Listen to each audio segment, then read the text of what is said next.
Perhaps this one will work. Is it evil enough? No. We need something more dastardly.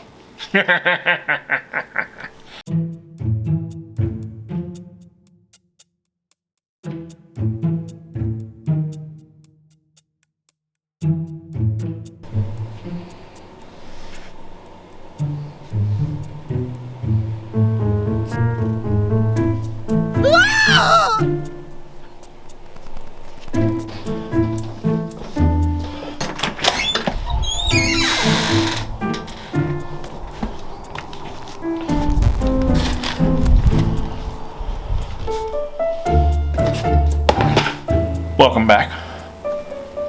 We're going to do something with our list of evil companies. But first, I need an evil mustache. Perhaps this one will work. Is it evil enough? No. We need something more dastardly. This will be our dastardly mustache. So I thought of this idea. Every time there's like a bombing or a school shooting or something just horrible that happens in the world, for some reason there's always this like countersurgence in the stock market. So I was thinking to myself, how much money could we make off of evil? For example, after there's a school shooting, this is just hypothetical, people go out and buy up all of the AR-15 rifles because they think that the government's going to actually finally do something about the school shootings, which we all know is not ever going to happen. It's just a sad fact. But what if you owned stock in, say, Remington, for example, and then there was some sort of a mass shooting, and then the next day, do we make money off of that, or do we lose money off of that? It's a terrible idea, which is why I would like to simulate this, not with actual money. I found both an app and I found a website that we can actually log in. They'll give us $100,000 in fake money. We buy fake stocks that are actually real stocks, or real as in they exist. And then we check on it every month or so to see how much money we're making off of evil. So of course I want to hit the full gambit. I want some like companies that like deal. You do see this light flashing above me. It's like I came up with an idea. I want companies that we could profit off of if there's a war. I need companies that we could profit off of because of, horrible stuff like Monsanto. It rhymes with Onsano. Companies that deal with prisons, specifically immigrant detention facilities. That's going to be a freaking huge moneymaker right now. And of course we'll have to find some like small arms and weapons manufacturers. Your typical Halliburtons, stuff like that. To the list!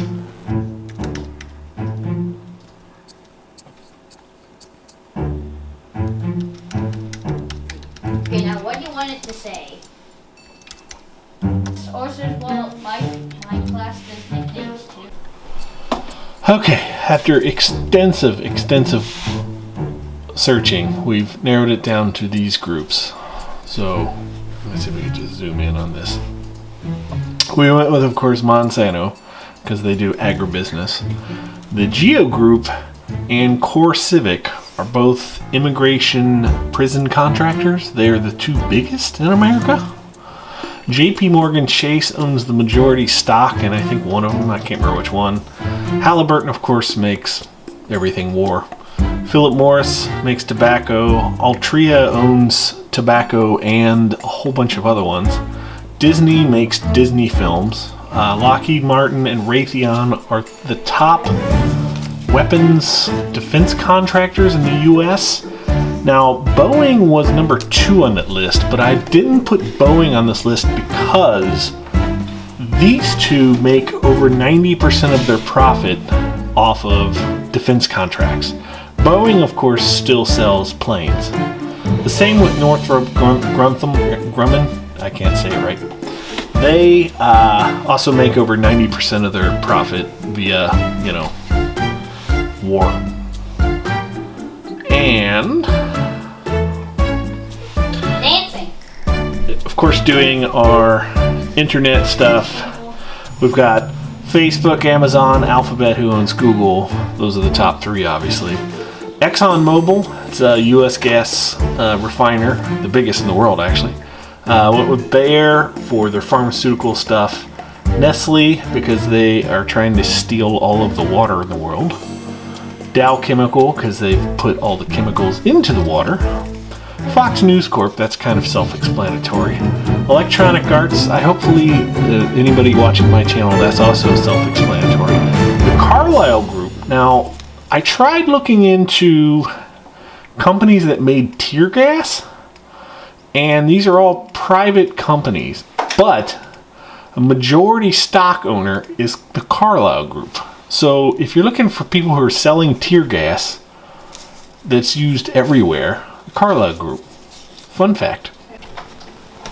So right away I'm finding problems. One, Monsanto doesn't exist anymore. It was owned by Bayer, which is on the list, ironically. So now we gotta find another corporation. Also, this Investopedia website is for hardcore traders, and I don't understand any of this lingo. So we're just gonna switch to this app, which literally you just say, I want this many shares of this, and it just tracks it for you. Yes. So now I'm gonna try to enter all this into the app and find a 25th evil company that we could search.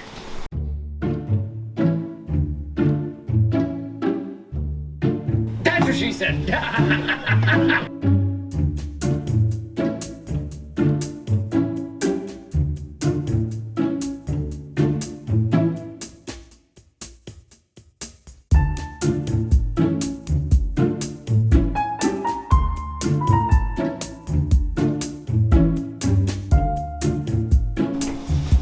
So I've added all of these companies, but the problem I start having is, so like for this one, I can't buy fractions of a piece of stock. So I have to round it up, right? So I kept going over slightly, and then you get down to like these tech companies. Amazon, one share of Amazon is $1,877. Like, come on. So you can see most of them I was really close, but then the rest of them, there's a couple of them that are really far off. The sad part is I only made it down to number 18 on my list. So, actually 17. So I have 17 companies. And I didn't make it to Fox News or Electronic Arts or Carlyle or any of the banks or the Johnson & Johnsons. That's just sad. So I'm out of my money. So that's it. So we're going to track these 17 stocks with our $10,000 money. We're going to see how much we can profit off of. I'm going to go bike.